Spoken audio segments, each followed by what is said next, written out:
this is an update for 2024 immigration requirements and interview questions and answers. Hindi mawawala yung tips.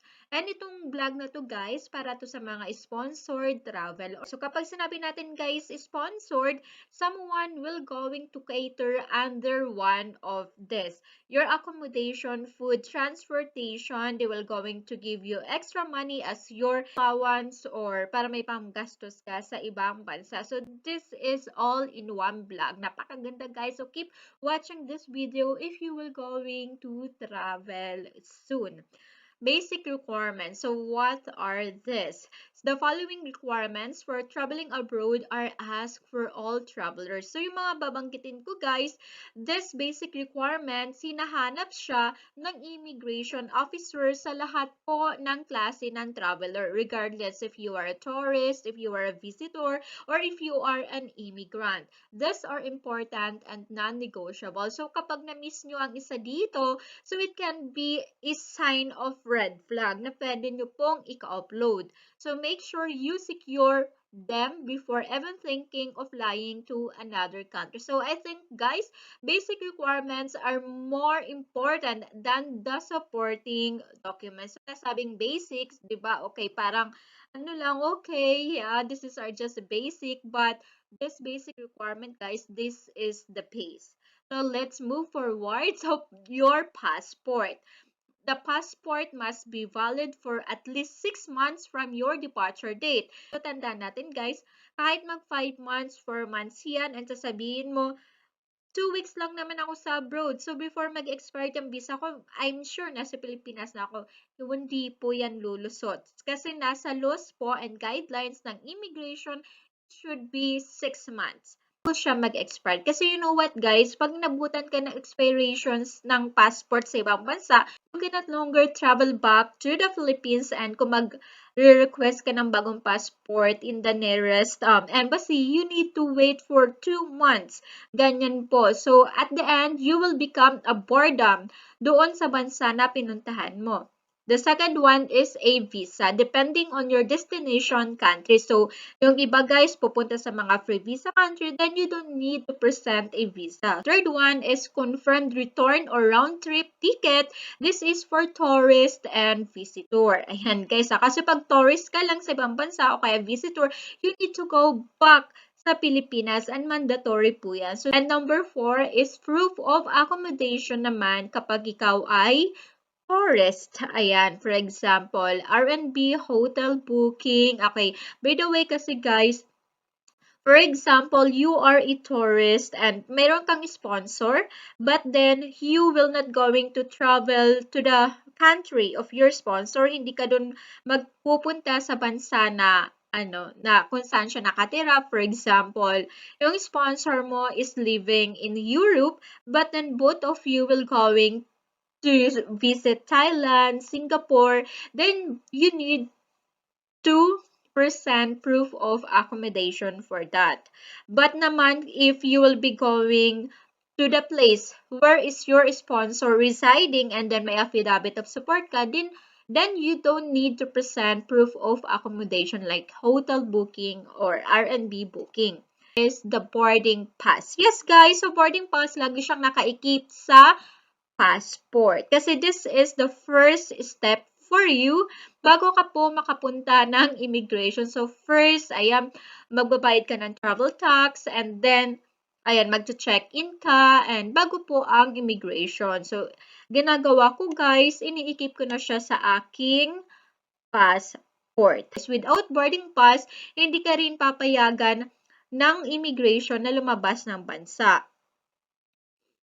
And the last one, guys, na belong dito sa basic requirement is yung e-travel. So, lahat, guys, na lalabas ng bansa regardless ulit kung anong klaseng traveler kayo, mag-tourist, mag-visit, ayan, kailangan po mag-register dito sa e-travel. So, ito po yung website. Ayan po. And ito yung kanyang web page. Ayan po yung bubungad sa inyo kapag binuksan nyo po itong website na to. So, Philippine passport, foreign passport. Kasi kahit po foreigner, kailangan din mag-register dito sa e-travel kapag lalabas po ng bansa. For example, pumasok ng bansa yung AFAM or yung partner mo kasi binisita ka niya and then pupunta kayo ng Singapore to, ayan, para magbakasyon. Kailangan din po mag-register dito sa e-travel. Travel registration is free and should be completed within 3 days or 72 hours before your departure to the Philippines. So, marami pa rin pong traveler na hindi aware about e-travel. So, hindi nila alam. So, anong nangyayari? Doon sa airport, before sila pumila sa immigration, saka pa lang nagre-register and because of the pressure, yung kaba nila, so hindi na nila nagagawa. Nagahang yung phone, hindi na makakonect sa internet, at the end po, nagkakos ng delay at ikaka-offload nyo to guys once na yung flight nyo also is, ayan, nagla-last call na and you are still in this process. So, before po kayo pumunta ng airport, sa bahay pa lang, mag-register na po kayo. Once you've registered, your information is stored in the immigration database. Because of this, you will no longer be asked to present your QR code. But note that e-travel registration is still required for your next international travel. So, hindi to guys unlimited So, sa bawat labas nyo ng bansa, kailangan nyo ulit mag-register. So, what are those supporting documents for sponsored travel by relatives abroad? First po is PSA birth certificate. For example, sister may sponsor mo, o ganyan po na related by blood, then birth certificate po. PSA po original. So, sa mga nagpapakita or may hawak na Xerox copy, it will depend na po sa immigration officer if they will going to accept it or not. Or if you are naman relatives by marriage, affinity, then marriage certificate po ang inyong ibibigay or ipapakita sa immigration officer. And the next one is passport copy of your sponsor or their residence permit. Copy of the sponsor's work visa or permit or equivalent documents. Ayan. Kasi guys, hindi po allowed mag-sponsor po ang mga OFW sa ibang bansa na undocumented. We can say they are also OFW because they are working abroad, but ang problema kasi guys, they are not documented. Ibig sabihin, they are working illegal. Kaya nire-required po ng immigration na magpasa po kayo ng copy ng working visa ng inyong mga sponsor kapag yung sponsor nyo is OFW. Fourth one, the most important one kapag sponsored ang inyong travel is affidavit of support and guarantee authenticated by the Philippine Embassy or Consulate or Department of Foreign Affairs. Meron pong country na walang embassy ang Pilipinas or kahit any consulate, wala po. Either doon ka po magpapa-authenticate sa Philippine Embassy sa katabing bansa kung meron doon Philippine Embassy or po pa-apostle nyo po sa any tinatawag na regional court or yung pinaka-district court nila. Sa atin po, ang tawag po doon is Kapitolyo. Di ba may mga judge doon, may mga lawyer. Doon nyo po ipa-apostle na maging valid siya sa Pilipinas. Supporting documents for those traveling with a local sponsors. Kapag sinabi nating local sponsor, that's our sponsor na currently residing in the Philippines. So what are those requirements? Original and notarized affidavit of support and guarantee. So guys, notarized lang dito. So ibig sabihin, it's either ipapanotarize nyo sa lawyer, public or private, accepted po yan. So, di na po yan guys kailangan pang ipa-apostille sa DFA or sa Department of Foreign Affairs. Notarized lang po ang kailangan. But then, hindi lang po yan isang papel guys ha. Kasi paano mapapatunayan na yung sponsor mo is talagang may financial capability na sponsoran. Of course, there are any attachment on it. So, copy of passport ng inyong sponsor at yung katibayan na meron talaga siyang fund. That you can also attach bank certificate of your sponsor or any proof of employment certificate po ng sponsor ninyo. Kasi guys, maraming na-offload kapag ang sponsor is local. Lalo na if hindi mo naman talaga naipakita na yung sponsor mo is may enough fund, may trabaho, para masabing kaya ka din niyang tustusan ba yung mga gastos mo sa ibang bansa. So, para wala nang masyadong tanong ang immigration, anong work ng sponsor mo, ganyan. Magka-touch na kayo guys ng any proof na talagang meron siyang capability. Proof of relationship. So, you can show them by presenting your original PSA birth certificate or marriage certificate naman. Para naman guys sa mga magta-travel with local sponsor na hindi relative by blood, di rin po sila kasal, or ang pwede nyo pong may present as proof of relationship is picture. Picture nyong dalawa na, ayan, sweet, ayan, naghahag, nagkikiss, and because the sweeter you are, guys, mas may kirot sa puso ng immigration na talagang genuine ang relationship ninyo. Supporting documents naman para sa mga non-relative abroad. First one is affidavit of support and guarantee authenticated by the Philippines Embassy, Consulate, or Department of Foreign Affairs. Yes, guys, and this is mandatory. Affidavit of support and guarantee, mandatory po siya kapag ganito po ang category ninyo. Huwag nyo po yan guys kakalimutan kasi mas marami pong na-offload sa gantong category. Non-relative or not connected by marriage, lalo na sa may mga GF, BF, or friends na sponsor. Hindi sila nakakalusot kapag walang affidavit of support. Second one is proof of relationship. So, mostly pictures, chats, call logs. Ayan, mag-screenshot na kayo guys, paste nyo na yan sa Microsoft Word. Kasi guys, kapag nag-scroll pa kayo sa mga cellphone ninyo, matagal.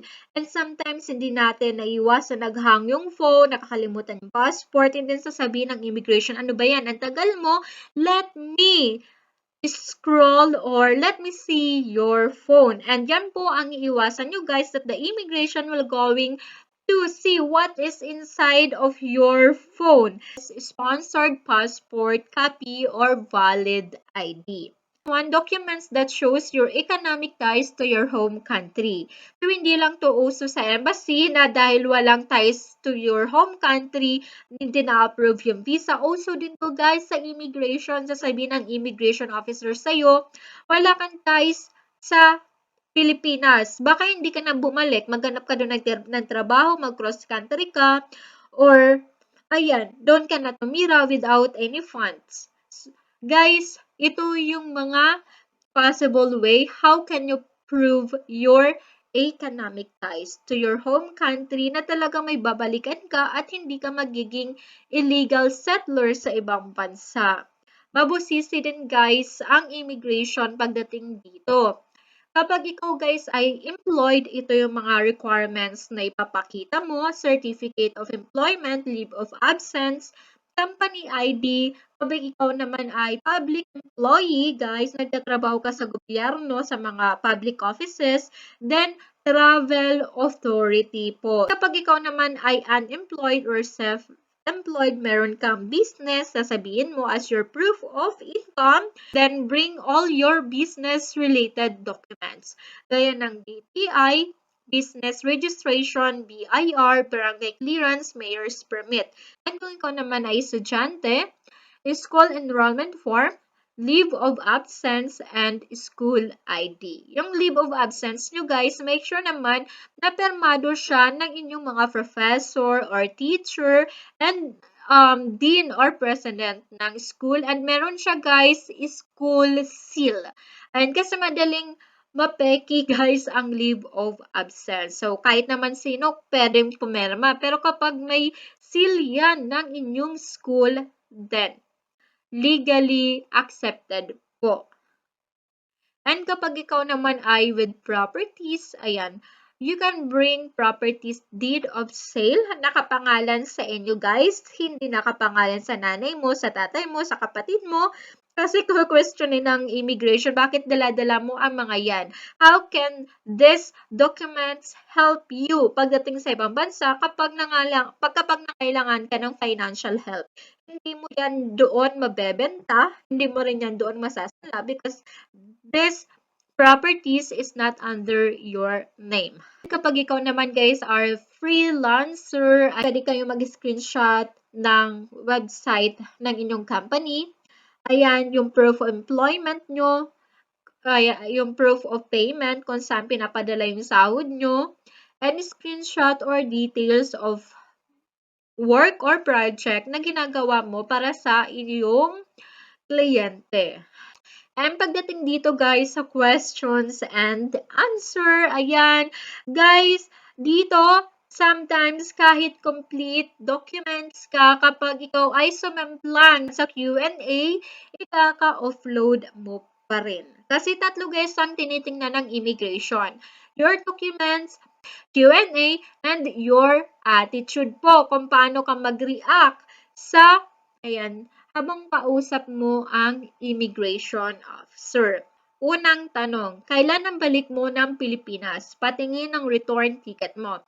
Make sure guys na ang inyong sagot dito na date tugma sa ipapakita nyong return ticket or flight ticket. Nangyari to guys sa aking tita and na-offload siya. Kasi, ayan, i-share ko guys, yung tita ko, nagpa-book siya ng ticket sa isang agency. And yung agency guys, ibang date yung bino kasi hindi daw available yung date binigay ng tita ko and hindi na-inform yung tita ko about the changes. So, pagdating guys sa airport, sa immigration, doon lang nalaman ng tita ko na iba yung date. And at the end guys, hindi siya pinayagan. Nakitaan siya ng red flag. Na-offload po siya. And the second one, anong gagawin mo sa bansa na pupuntahan mo? What is the purpose of your travel? Guys, ang dami din ditong na-offload kasi sa pagbibigay ng wrong answer. Tandaan guys na ang visitor po at saka tourist magkaiba. Kapag tourist guys is for pleasure. So kapag ikaw ay tourist, sabihin mo naman, magbanggit ka ng isang tourist spot na gusto mong puntahan. Kung ang purpose mo naman guys is as visitor, may visitor visa ka, visit visa, make sure naman na ang sasabihin mo din naman sa immigration guys, gusto ko pong bisitahin yung magulang ko, kapatid ko, boyfriend ko, kung sino po yung nag-invite sa inyo. Kasi nga, visitor eh. Meron ako dito guys na encounter, humingi siya sa akin, nag-share siya ng experience niya. So, na-offload din siya. Ganto, kasi tinanong siya what is the purpose of your travel and meron siyang hawak na visit visa. Pero ang sinabi niya guys, naku, mamamasyal daw siya. Ayan, uunahin niya daw mamasyal sa Germany kasi Schengen siya. And yung pangalawa daw, pupunta siya ng Denmark. And pangatlo daw, pupunta siya ng France.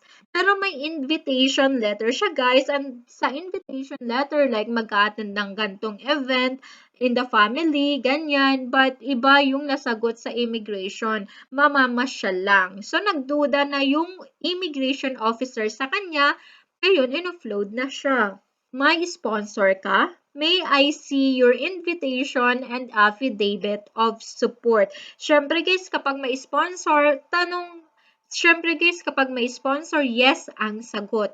Pero bago kayo guys mag-yes, make sure naman na meron kayong affidavit of support kasi yan ang mandatory requirements kapag ikaw ay sponsor. So, hindi po guys enough na invitation letter lang ang hawak mo. Kapag sponsored po, dalawa dapat ang hawak mo, invitation letter and affidavit of support. And kasi guys, ang invitation letter is a formal documents na nagsasabing in-invite ka. But the affidavit of support, that is the legal documents na pwede mo guys magamit in case pagdating sa ibang bansa, pabayaan ka ng sponsor mo, then may hawak kang papel na meron siyang pinermahan, may reference number yan from the embassy na pwede mo guys habulin. Ayan, ang kaibahan guys. And ang susunod is, anong relasyon mo sa sponsor mo? How are you related to your sponsor? So, ano ba? Family ba? First degree family, second degree, third or fourth degree family. Guys, meron po ditong certain country na hindi po accept ang immigration officer ng affidavit of support kapag third degree relative na po. Gaya po ng bansang UAE. Hanggang second degree lang po pinapayagan ng immigration na makapag-sponsor. The next one is, pwedeng makita proof of relationship mo sa sponsor mo. So, nabanggit ko na guys, you can present your PSA birth certificate if you are related by blood, and marriage certificate naman if you are related by marriage, ganyan. Guys, dito naman sa mga unmarried, ayan, hindi connected by blood or hindi connected by marriage, yung mga magjowa pa lang, pwede nyo guys picture, screenshot, and yung mga call logs. Ano pangalan ng sponsor mo at saan mo siya nakilala? So, this is commonly asked doon sa may mga sponsor na AFAM. Ayan. Oh, AFAM. Ayan. Kasi nakapangasawa din ako guys ng AFAM. So, relate ako sa tanong na to. Natanong talaga to sa akin guys. Ano pangalan ng boyfriend ko? And saan ko siya nakilala? Saang dating app? And kailan ko siya na-meet personally sa Pilipinas? Tinanong din ako guys kung na-meet ko siya saan, sa Pilipinas or sa ibang bansa. Syempre guys, dapat alam mo yung whole detail. Tatanungin din na guys kung ano ang address ng sponsor mo sa ibang bansa and yung employment niya. So, know all the details about your sponsor. So, tinatanong niya ng immigration to make sure guys na talagang meron kang strong relationship sa sponsor mo. Kasi yung iba guys, mapagpanggap. Nagpapanggap lang silang mag-girlfriend, mag-boyfriend para makalusot sa immigration. But at the end guys, pagdating sa ibang bansa, they are not related. They are, yung pala guys, may trabaho na nag-aabang. Ayan. Pagdating pala sa ibang bansa, meron ng trabahong nag-aantay, ginamit lang tong word na relationship para makalusot. So, is, anong trabaho mo or source of income sa Pilipinas? So, halos lahat guys, tinatanong to kahit sponsored travel. Ayan, anong trabaho mo? Ayan. Anong source of income mo? So, nabanggit ko na rin guys, yung pwede mo ditong maipakita. So, this question guys, connected siya sa ties to your home country. So, based sa magiging sagot mo dito, mag-iisip ang immigration ay employed. Meron tong ties to home country. Babalik to. Ay unemployed. May chance to maghanap ng ibang trabaho sa ibang bansa. So, need ko pa tong tanungin ng kung ano-anong mga question hanggang ma-offload tong tao na to kasi walang trabaho. So, may red flag. Kasama mo mag-travel sponsor mo? Can you point out where he is? Guys, dapat lagi kayong magkatabi. Huwag kayong mag-aantayan na sa malayo. For example, ikaw, malapit na sa immigration counter, tapos siya nakakanulo ng pila.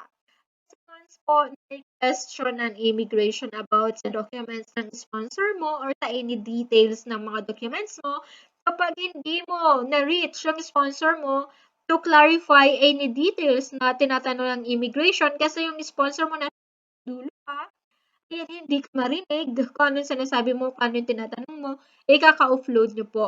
So, make sure guys, kung ikaw nandito sa counter, kasunod mo yung sponsor mo or magbabayad daw sa'yo sa counter naman guys, kung family related, magkadugo, mag-asawa, ganyan, isang counter lang guys.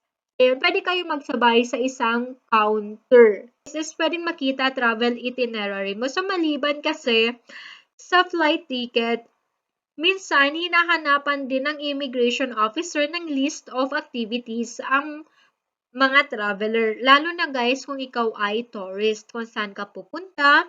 If you already book your ticket, kung saan man yun, for example, Universal Studio, Hong Kong Disneyland, to make sure talaga na tourism ang purpose mo. Din ipakita mo guys if meron ka na.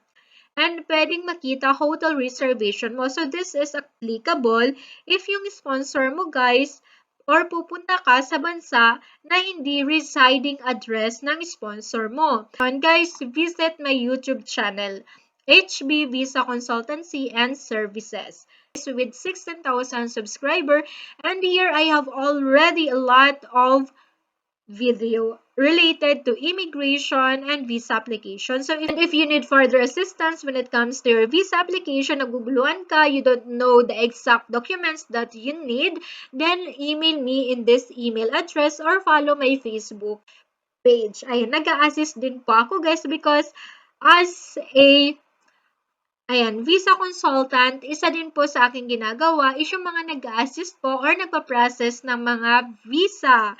And luckily guys, everyday meron tayong approved visa. Kung hindi pa kayo guys nakapag-subscribe, subscribe po kayo sa aking YouTube channel para ma-notify kayo if I have new videos about visa application, immigration, tips, and more. And don't forget to subscribe, and guys, see you in my next vlog.